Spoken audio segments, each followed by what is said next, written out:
urwego rwo muri Leta Zunze Ubumwe za Amerika rushinzwe abinjira ndetse n'abasohoka, dore yuko muri iki gihe byakajije umurego aho Donald Trump yageraga ku ngoma, aho kwinjira muri Leta Zunze Ubumwe za Amerika byakomeye cyane. Kugeza ubu ngubu rero ntago kwinjira muri Leta Zunze Ubumwe za Amerika byoroshye na gakeya, ariko izi ngizi ntago arizo nkuru tuje kugenda tugarukaho. Tugiye kugaruka ku nkuru y'umunyarwanda witwa Ishimwe Dieudonné, uwo nguwo azwi nka Prince Kid, muramuzi cyane hano muri industry ya showbiz hano mu Rwanda. Murabizi ko ari we yateguraga Miss Rwanda, ariko bikaza kugaragara yuko rwose ngo ari kugenda akoresha ingufu ahabwa n'ubuyobozi afite mu kigo yari afite cyagishinzwe gutegura ibya Miss Rwanda, akaba yarageragezaga gufata abakobwa ku ngufu. Ibyo ngibyo bikaba byaramufiriyemo kuburanishwa ndetse no gufungwa by'akanya gato, ariko aza kurekurwa kugira ngo nyuma rero ngo yaje kugenda akatakata, aza no gutoroka ajya muri Leta Zunze Ubumwe za Amerika. Rero baza kumushyiriraho impapuro zimuta muri yombi. Kuri iyi saha rero n'uyu munota tubabwira aya makuru, akaba yarangije gufatwa n'inzego z'umutekano hariya muri Leta Zunze Ubumwe za Amerika. Nk'uko tugiye kukubwira akantu ku kandi, icyo tugusaba gusa no gukora subscribe kugira ngo tujye tujyana umunsi ku munsi, utajya ucikwa n'ibiganiro ndetse n'amakuru ari update. Nk'uko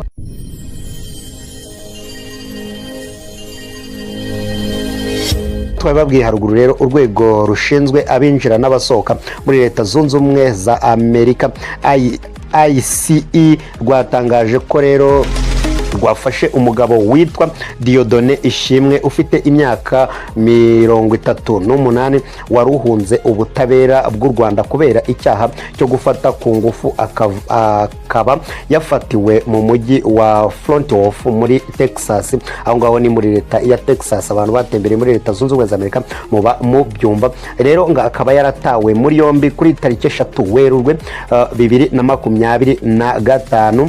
Ishimwe rero uzwi mu Rwanda nka Prince Kid yari yarinjiye muri Leta Zunze Ubumwe za Amerika mu buryo bwemewe n'amategeko, ariko ngo aza kurenga ku mategeko y'iki gihugu, ndetse ngo urwego rushinzwe iperereza imbere muri Leta Zunze Ubumwe za Amerika FBI rwafashije ICE mu guta muri yombi ndetse no gufata uyu mugabo Ishimwe Dieudonné hano mu Rwanda uzwi nka Prince Kid.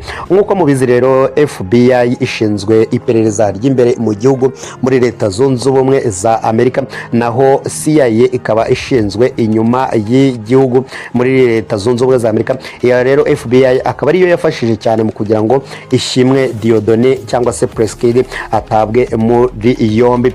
Leta y'u Rwanda rero binyuze mu bushinjacyaha bukuru yari yashyiziriyeho Ishimwe impapuro zimuta muri yombi ku cyaha cyo gufata ku ngufu kuva ku itariki 29 Ukwakira 2024. aho ngaho rwose ubutabera bw'u Rwanda bukaba bwari bwaratangaje ko uzamubona wese azamuta muri yombi. Rero ni nyuma yuko ahawe igihe cyo kujya yitaba urukiko, nyuma yuko rero aburanye, ubundi akajya aburana adafunze.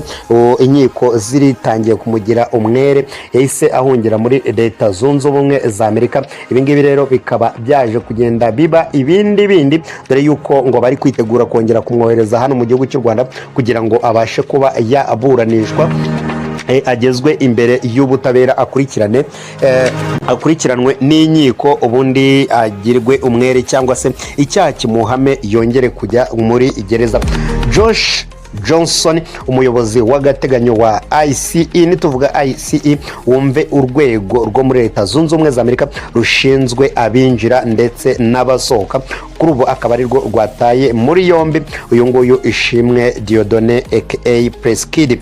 Uyu nguyu rero mu ishami rishinzwe gukurikirana no kwirukana abinjira mu gihugu cya Leta Zunze Ubumwe za Amerika mu buryo butemewe n'amategeko, yavuze ko rero Amerika itazihanganira abanyabyaha bagerageza guhungira ubutabera bwo mu bihugu byabo. Ni ukuvuga ngo ibindi bihugu bitari Leta Zunze Ubumwe za Amerika ubundi bagahungira hariya muri Leta Zunze Ubumwe za Amerika. uyu nguyu yavuze yuko ibyo ngibyo bitazihanganirwa habe na gakeya, dore yuko ngo leta zunze ubumwe za Amerika ari kimwe mu bihugu bigendera ku mategeko. Kuri ubu rero Ishimwe Dieudonné aka Preskid afungiye muri ICE ategereje ko hafatwa icyemezo cyo kumwohereza mu gihugu cy'u Rwanda ubundi agakomeza gukurikiranwa n'inkiko zo mu Rwanda. Uyu nguyu rero amenyerewe cyane hano mu Rwanda aho yari afite ikigo cyitwa Inspiration Backup aho cyateguraga ndetse kikanashyira mu bikorwa umushinga w'ubwiza cyangwa uwo tuzi nka Miss Rwanda. Yaje no kuba yahagarara bitewe n'iki kibazo cyavugwagamo yuko akoresha izo mbaraga zose kugira ngo abashe kugusha abo bakobwa mu mutego ubundi ngo akabafata ku ngufu, no kuvuga akabakoresha imibonano muza abitsina itemewe ku ngufu. Ibyo ngibyo rero byaje kugaragara yuko Preskid arengana, baza no kumubwira yuko agomba gusohoka ubundi akajya aburana afunze. Gusa nanone kunga ubutabera byagaragaje yuko rwose icyaha ari kugenda akihamya. Wenda reka tumutegereze hano mu Rwanda tuzumve ibyo azaza avuga. Wenda ashobora kuba yari afite impamvu z'uburwayi cyangwa se iz'akandi kazi gasanzwe bigatuma atarajyaga yitaba ubutabera bw'u Rwanda. Reka tumukomeze tumutegereze tuzarebe.